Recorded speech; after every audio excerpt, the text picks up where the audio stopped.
మనతో పాటు పీడీఎస్యూ విద్యార్థి సంఘ నాయకులు ఉన్నారు. ఒకసారి వారితో మాట్లాడడం చెప్పండి అన్న, ఏంది కార్మిక సంఘాలు అందరూ కలిసి ఇవాళ రాష్ట్ర ప్రభుత్వం పైన విమర్శలు చేస్తా ఉన్నారు. 6 గ్యారెంటీలు అమలు చేయాలి, 7వ గ్యారెంటీ అమలు చేయాలంటూ ప్రభుత్వం చేస్తలేదా? ఏం చెప్తారు? సంవత్సరం 15 నెలల కాలంగా రేవంత్ రెడ్డి ప్రభుత్వం ఇక్కడ పరిపాలన కొనసాగిస్తూ ఉంది. అధికారంలోకి రావడం కోసం 6 గ్యారెంటీల మాటున 7వ గ్యారెంటీ అనేటువంటి ప్రజాస్వామిక పాలన మాటున వాళ్ళు అధికారంలోకి వచ్చారు. ఈ అధికారంలోకి వచ్చిన 15 నెలల కాలంగా ఈరోజు అధికారం మొత్తం హామీలు అమలు చేయకపోవడంలో పూర్తిగా విఫలమై రాష్ట్ర ప్రభుత్వం చతికిలబడిన పరిస్థితి మనకు కనపడతా ఉంది. కాబట్టి మేము ఈ రోజుగా సిపిఎంఎల్ న్యూ డెమోక్రసీ పార్టీ ఆధ్వర్యంలో ఇందిరా పార్కులో వేలాది మంది ప్రజలతోని మేము ఈరోజు ధర్నా నిర్వహిస్తూ ఉన్నాం. ముఖ్యంగా మొత్తం ఈ రాష్ట్ర ప్రభుత్వం రేషన్ కార్డులు ఇవ్వడంలో కానీ, ఆసరా పెన్షన్లు పెంచడంలో కానీ, రైతు భరోసాను ఇవ్వడంలో కానీ, పేదలకు ఇస్తున్నటువంటి అనేకమైన హామీలు ఏవైతున్నాయో ఆ హామీలు ఇవ్వడంలో పూర్తిగా విఫలమైందని చెప్పేసి మేము భావిస్తూ ఉన్నాం. అందుకే మీరే చూస్తూ ఉన్నారు, వేలాది మంది ప్రజలు ఈరోజు స్వచ్ఛందంగా తరలివచ్చి కమ్యూనిస్ట్ పార్టీ ఆధ్వర్యంలో ఈ రేవంత్ రెడ్డి ప్రభుత్వానికి ఒక అల్టిమేటం ఇస్తూ ఉన్నారు. అయ్యా రేవంత్ రెడ్డి గారు, మీరు ఇప్పటికైనా ఇచ్చిన హామీలు అమలు చేయండి, లేదంటే మీకు భవిష్యత్తులో పెద్ద ఎత్తున ఉద్యమిస్తామని చెప్పేసి వాళ్ళందరూ కూడా పేద ప్రజలందరూ వచ్చి కూడా ఈ ఇందిరా పార్క్ వేదికగా వాళ్ళ అల్టిమేటం ఇస్తా ఉన్నారు ఈ రాష్ట్ర ప్రభుత్వానికి. అంటే ఎక్కడ లోపం జరుగుతుంది అనుకోవచ్చు? ప్రభుత్వం ఏమో ఒకవైపు 6 గ్యారెంటీలు అమలు చేస్తా ఉన్నా, 100 రోజుల్లో 6 గ్యారెంటీలు ఒక ట్యాగ్ లైన్ పెట్టుకొని ముందుకెళ్ళింది. సో ఇప్పటి వరకు చూస్తే 2 గ్యారెంటీలు 3 గ్యారెంటీలు అమలు జరిగినట్టున్నాయి. ఏం చెప్తారు? ఈ 6 గ్యారంటీల మాట దాదాపు 500 పైన హామీలు ఉన్నాయి. ఆ హామీలే కాకుండా రైతు declaration, BC declaration, SC ST declaration, youth declaration అనే పేరుతోని మళ్ళీ సపరేట్గా హామీలు ఇచ్చారు. వీళ్ళు 6 గ్యారంటీలో పాక్షికంగా అవి కూడా ఒక మహాలక్ష్మి పథకంతో ఉచిత బస్సు ప్రయాణం, అదేవిధంగా గ్యాస్ 500 కొంతమందికి ఇస్తూ ఉన్నారు. ఇవి తప్ప ఇంకా రాష్ట్ర ప్రభుత్వం ఈ ప్రభుత్వం వచ్చిన తర్వాత కొత్తగా ఏవి ఇవ్వలేదనేది మనకు స్పష్టంగా అర్థమవుతా ఉంది. కాబట్టి ఇప్పుడు ఈ రాష్ట్ర ప్రభుత్వం ఇప్పటికైనా వీళ్ళు విచ్చలవిడిగా ప్రజాధనాన్ని దుర్వినియోగం చేస్తూ ఉన్నారు. ఈరోజు ప్రతి ఒక్క మంత్రి ఆయా జిల్లాకు ముఖ్యమంత్రిగా వ్యవహరిస్తూ ఉన్నారు.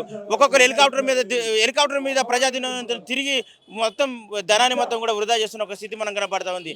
ఆ ధనాన్ని రాష్ట్ర ప్రభుత్వం ప్రజల మీద వెచ్చించాలని చెప్పేసి మేము డిమాండ్ చేస్తున్నాం. ఇదే పద్ధతిని వీళ్ళు అవలంబిస్తే పెద్ద ఎత్తున రాష్ట్ర భవిష్యత్తును ఉద్యమించడానికి సిపిఎంఎల్ న్యూ డెమోక్రసీ పార్టీ సిద్ధంగా ఉందని చెప్పేసి ఈ సందర్భంగా తెలియజేస్తాం. నుంచి మీకు ఒక క్వశ్చన్ వేస్తా ఉన్నాను నేను. నిజంగా ఇలా రాష్ట్రంలో ఉద్యోగాలు ఇవ్వలేదా కాంగ్రెస్ ప్రభుత్వం? జాబ్ క్యాలెండర్ ఇవ్వలేదా కాంగ్రెస్ ప్రభుత్వం? ఎందుకు నెగిటివ్గా చేస్తా ఉన్నారు అని కాంగ్రెస్ నాయకులు మాట్లాడుతూ ఉన్నారు. కాంగ్రెస్ పార్టీ 42 పేజీల వాళ్ళు ఇచ్చినటువంటి ఎన్నికల సందర్భంగా ఇచ్చినటువంటి 42 పేజీల వాళ్ళ మేనిఫెస్టోలో లాస్ట్ పేజీలో ఈ జాబ్ క్యాలెండర్ ఉంటుంది. కానీ ఈ జాబ్ క్యాలెండర్లో వాళ్ళు ఇచ్చినటువంటి జాబ్ క్యాలెండర్ ఇప్పుడు కూడా అమలు లేని పరిస్థితి ఒకటి ఉంది. అదేవిధంగా ఉద్యోగాన్ని నోటిఫై చేయలేని ఒక స్థితి ఈరోజు కనపడతా ఉంది మనకి. ఉద్యోగాల్ని ఆర్థిక శాఖ నుంచి వాళ్ళు అనుమతులు తీసుకోవాలి. ఆ అనుమతులు తీసుకున్న తర్వాతనే మొత్తం ఉద్యోగాలకు నోటిఫికేషన్ ఒక స్థితి కనపడుతుంది. కానీ గతంలో ప్రభుత్వం ఇచ్చినటువంటి నోటిఫికేషన్ వీళ్ళు అమలు చేశారు. కొన్ని నోటిఫికేషన్స్ మాత్రమే వాళ్ళు ఇచ్చి, అంటే పోలీసు ఉద్యోగాలు, కొన్ని కాంట్రాక్ట్ ఉద్యోగాలు రెగ్యులర్ చేయడం ఇవి చేశారు. కానీ వాళ్ళు మొదటి సంవత్సరంలోనే 2 లక్షల ఉద్యోగాలు మేము ఇస్తామని చెప్పేసి వాళ్ళు మేనిఫెస్టోలో చెప్పారు. ఆ మేనిఫెస్టోను అమలు చేయమని చెప్పేసి మేము కోరుతా ఉన్నాం.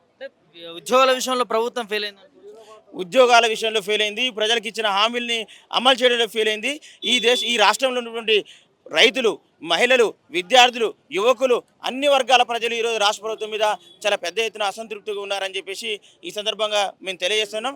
అందులో భాగంగానే ప్రజాగ్రహం ఒకటి పెళ్లిబీకి ఈరోజు వేలాది మంది పేద ప్రజలు కమ్యూనిస్ట్ పార్టీ ఆధ్వర్యంలో ధర్నా చేస్తున్న స్థితిని కూడా మనం చూపించవచ్చు. కమ్యూనిస్ట్ పార్టీ వెనుక వేరే పార్టీలు ఉన్నాయనుకోవచ్చా? స్వచ్ఛందంగా వచ్చి చేస్తూ ఉన్నాయా? ఎందుకంటే చాలా విమర్శలు వస్తూ ఉన్నాయి. ఇలా ప్రశ్నించినా కూడా దాని వెనుక వేరే పార్టీలు ఉండి చేపిస్తూ ఉన్నాయి, ప్రభుత్వం పైన బురద జల్లే ప్రయత్నం చేస్తూ ఉందని చెప్పి స్వయం ముఖ్యమంత్రి మాట్లాడుతూ ఉంటారు. ఇది సిపిఎంఎల్ న్యూ డెమోక్రసీ పార్టీ అన్నల పార్టీ. ఈ పార్టీ ఏ పార్టీకి ఒక తొత్తు పార్టీ కాదు, తోక పార్టీ కాదు. అదేవిధంగా ఎన్నికల్లో ప్రతి ఎన్నికల సందర్భంగా ఏ పార్టీతోని ఈ పార్టీ పొత్తు పెట్టుకోదు. ప్రజా సమస్యల మీద పోరాటం చేస్తుంది. మేము గతంలో అంతే పోరాటం చేసినాం, ఇప్పుడు అంతే పోరాటం చేస్తాం, భవిష్యత్తులో కూడా అంతే పోరాటం చేస్తాం. ఖచ్చితంగా రాష్ట్ర ప్రభుత్వం యొక్క మెడలు ఉంచుతాం. ఖచ్చితంగా ఈ గ్యారెంటీలు అమలు చేసేంత వరకు కూడా మేము పోరాడతాం అని చెప్పేసి ఈ సందర్భంగా తెలియజేస్తా ఉన్నాం. ఈ వేదిక నుంచి రేవంత్ రెడ్డికి ఏం చెప్తారు? మేము ఈ వేదిక నుంచి ఒకటే డిమాండ్ చేస్తా ఉన్నాం. ఇప్పటికైనా మీ మంత్రివర్గంలో ఉన్నటువంటి అవినీతిని, ఆశ్రిత పక్షపాతాన్ని, అదేవిధంగా ప్రజాధనాన్ని దుర్వినియోగం చేయడాన్ని ఆపండి. మీ దగ్గర డబ్బులు లేవు అనే మాటల్ని, కల్లబొలి మాటల్ని కట్టుబెట్టండి.